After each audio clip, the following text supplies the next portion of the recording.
The first time the sirens went off, we were sitting down for dinner. It was early March, the sky streaked with the pink and orange hues of sunset. My wife, Sheila, had just set a plate of cornbread on the table, while my son and daughter bickered over the last scoop of mashed potatoes. Then, without warning, the wailing started. Long, sharp, unnatural. I froze, fork halfway to my mouth. Sheila's eyes flicked to mine, questioning, worried. The kids went silent. Tornado sirens weren't anything new. I'd heard them plenty growing up. But today there wasn't a single dark cloud in the sky. No storm watches, no warnings, just the eerie mechanical cry cutting through the quiet streets of the town like a scream. "Is there a storm coming?" Sheila asked, wiping her hands on a paper towel. "I didn't hear anything about one on the news." I shook my head. "I'll check with dispatch." I stepped away from the table and grabbed my police radio, pressing the button. "Dispatch, this is Officer Carter. What's going on with the sirens? We under a weather advisory?" A beat of static, then a gruff voice replied. "Negative, Carter. False alarm. Those damn things have been going off randomly for a few days now. City's working on it." False alarm. I frowned, glancing out the window. The sun was dipping below the trees, and the sky was still calm. But the wailing continued. The sound felt too loud, too persistent, as if it wasn't just a warning of something coming, but of something being called forth. "You good?" Sheila asked, standing behind me. She touched my shoulder, and I could tell she wasn't just talking about the sirens. We had only lived here for 3 months. I had taken the job at the station hoping to make a difference, hoping the town had truly changed. But every day was a reminder that some hatred just ran too deep. The way the other officers eyed me, the coldness in the grocery clerk's voice, the old men on the courthouse steps who stopped talking when I walked by. And then there were the other black families, those who didn't live in town, but just on the outskirts, on the land their families had owned for generations. I noticed the way they kept their distance, the way they watched us, the quiet warnings in their eyes.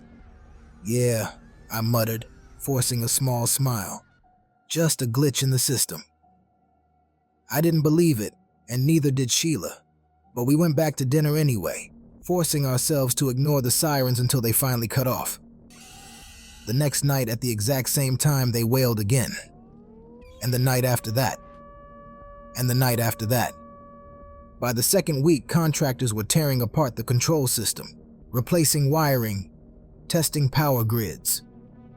But the sirens still went off. Always at sunset. Always that same long, howling cry. Then, other things started happening.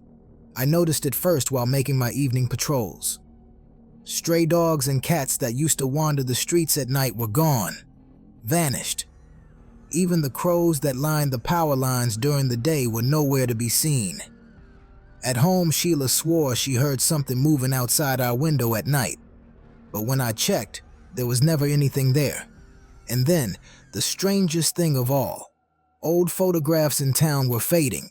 It started with the ones in the police station, the wall of old department photos lined with proud men in uniform, going back decades. One morning, the oldest photos had grown blurry, the faces smudged like water-damaged ink. A week later, they were blank. At the library, entire shelves of history books were missing pages. The ones about the town's founding, the ones that listed names of past mayors, sheriffs, and city officials. And at the courthouse, a century-old plaque dedicated to the first settlers was now nothing but a slab of worn, unreadable stone. I mentioned it to one of the other officers, but he just grunted. "Cheap printing. Stuff fades." Maybe. Maybe not. That was before the shadows started moving and before the wind started whispering my name. The hostility at work had been growing worse. I expected some pushback when I joined the force, but what I got was a slow, creeping kind of malice. Little things at first. My locker tampered with, reports misplaced, radio calls ignored. Then came the open hostility. One afternoon, I walked into the break room to find my coffee mug filled with spit. Another time, a call came in about an abandoned vehicle out near the woods, and when I arrived, I found nothing but a noose hanging from a low tree branch. I stopped reporting incidents after my sergeant waved them off as rookie hazing. The message was clear. I wasn't welcome. I started spending my downtime in the station's records room, combing through old case files, digging into the town's past. At first, I told myself it was just curiosity, but deep down, I knew I was looking for something. I didn't know what, until I found it. The names. Dozens of them, buried in old reports, faded ink, yellowed paper. Missing persons cases that never had real investigations. Unsolved murders written off as vagrants or accidents. And one common thread. Every name belonged to a black person who had been in town after sunset. My stomach twisted as I traced the pattern, year after year, back through the decades. Some were men traveling through. Some were women working late shifts. Others were teenagers, likely too young to understand the danger until it was too late. And then I found the cover-ups. Police reports altered, coroners marking obvious lynchings as suicides. Entire families were driven out of town after daring to ask questions. The realization hit me like a punch to the gut.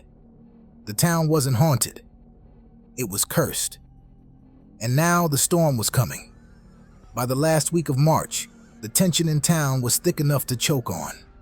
The sirens' wailing began to sound different. If I listened too long, I swore I could hear voices in them, screams.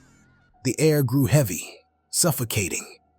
At night, I caught glimpses of my reflection lagging in mirrors and windows. The wind carried whispers. It was my name, repeated in voices that didn't belong to the living. And then there was Miss Ethel. I saw her at the edge of town one evening, wrapped in dark cloth, watching. I pulled up next to her in my cruiser and asked if she needed assistance. She just stared at me. "It's coming," she said, "and this time it won't leave nothing behind." She grabbed my wrist, her grip surprisingly strong. "You need to leave. Take your wife, your babies. Get out of this place before the sun sets tomorrow." I felt it then, a deep sickness in my gut. I didn't argue. That night, I told Sheila we were leaving. I made up something about work, about stress, but she knew. She saw it in my face. Without asking questions, she packed up the kids, and by noon, they were gone, heading to stay with her sister 2 counties over. I stayed. I tried to warn them. I told them all what was coming. My fellow officers, the store owners, the neighbors who barely acknowledged me. No one listened. Some laughed in my face. Others muttered that I was losing my mind. The mayor even threatened to suspend me for causing a panic. And then, the storm came. I watched it hit. It was a walking storm, the vengeance of the dead, the reckoning of a town steeped in blood.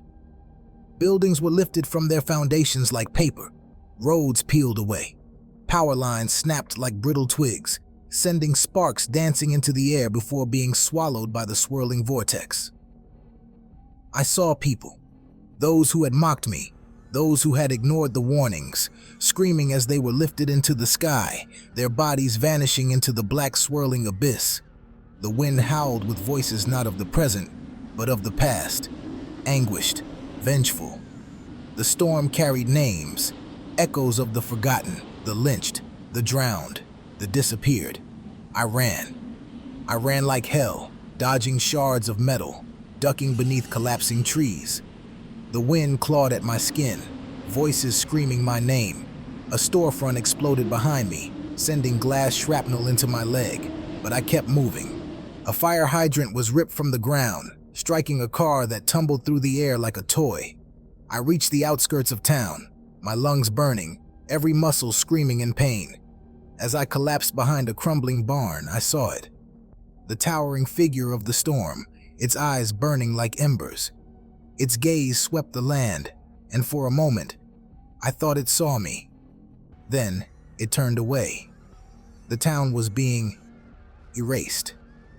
And by sunrise, the town was gone. Only the families on the outskirts and I remain.